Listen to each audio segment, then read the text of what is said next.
পলাশবাৰী সমষ্টিৰ বিধায়ক হেমাংগ ঠাকুৰীয়াৰ বিৰুদ্ধে উত্তাল প্ৰতিবাদ গুচাইহাটত চৰকাৰ তথা বিধায়কৰ বিৰুদ্ধে উত্তাল স্লোগানটি পৰিৱেশ উত্তপ্ত কৰি ৰাইজে খেতি প্ৰধান অঞ্চলটোত জিএমডিৰ অধীনত অন্তৰ্ভুক্ত কৰি স্যাটেলাইট সিটি অৰ্থাৎ স্মাৰ্ট সিটি নিৰ্মাণৰ বাবে চৰকাৰে লোৱা সিদ্ধান্তৰ বিৰোধিতাৰে গাঁওবাসীয়ে সাব্যস্ত কৰে প্ৰতিবাদ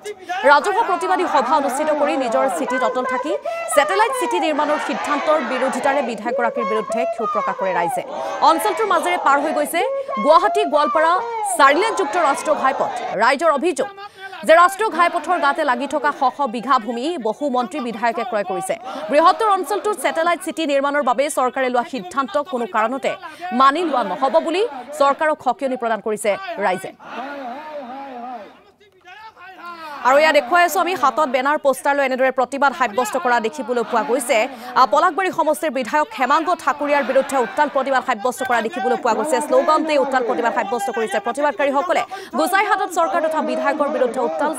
স্লোগানটি পৰিৱেশ উত্তপ্ত কৰি তুলিছে খেতি প্ৰধান অঞ্চলটোত যেটো জিএমডিৰ অধীনত অন্তৰ্ভুক্ত কৰি স্যাটেলাইট সিটি অৰ্থাৎ স্মাৰ্ট সিটি নিৰ্মাণৰ বাবে চৰকাৰে লোৱা সিদ্ধান্তৰ বিৰোধিতা কৰিছে আৰু সেই বিৰোধিতাৰে গাঁওবাসীয়ে সাব্যস্ত কৰে প্ৰতিবাদ ৰাজহুৱা প্ৰতিবাদী সভা অনুষ্ঠিত কৰি নিজৰ সিটিত অটল থাকি স্যাটেলাইট সিটি নিৰ্মাণৰ সিদ্ধান্তৰ বিৰোধিতা কৰিছে আৰু বিধায়কগৰাকীৰ বিৰুদ্ধে ক্ষোভ উজৰা পৰিলক্ষিত হৈছে অঞ্চলটোৰ মাজেৰে পাৰ হৈ গৈছে গুৱাহাটী গোৱালপাৰা চাৰিলেনযুক্ত ৰাষ্ট্ৰীয় ঘাইপথ আৰু ৰাইজে কেইবাটাও অভিযোগ উত্থাপন কৰিছে চৰকাৰলৈ দাবী উত্থাপন কৰিছে ৰাষ্ট্ৰীয় ঘাইপথৰ গাতে লাগি থকা শ বিঘা ভূমি বহু মন্ত্ৰী বিধায়কে ক্ৰয় কৰিছে বৃহত্তৰ অঞ্চলটোত স্যাটেলাইট সিটি নিৰ্মাণৰ বাবে চৰকাৰে লোৱা সিদ্ধান্ত কোনো কাৰণতে মানি নলওঁ বুলি হুংকাৰ প্ৰদান কৰিছে স্থানীয় ৰাইজে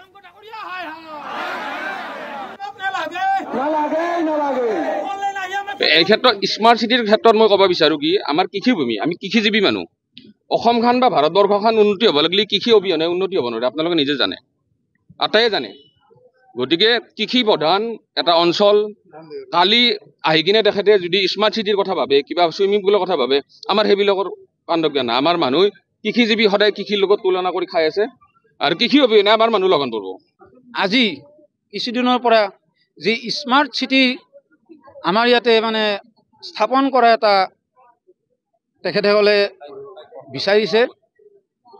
আৰু আমি ভাবোঁ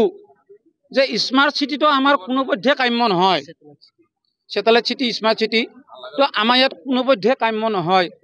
কাৰণ আমি সৰুৰ পৰাই আমাৰ আটা পিতাহঁতৰ দিনৰ পৰাই আমি গাঁৱতে বাস কৰি আহিছোঁ আৰু আমি গাঁৱতে থাকিব বিচাৰোঁ আমাক সিটি নালাগে সিটি কোনোপধ্যে নালাগে আপোনালোকে জানে ইতিমধ্যে আমাৰ হাজাৰ হাজাৰ বিঘা মাটি ফললেন আনি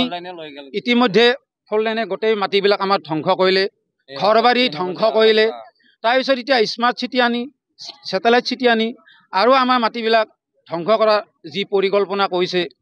এইটো আমি বিজেপি চৰকাৰক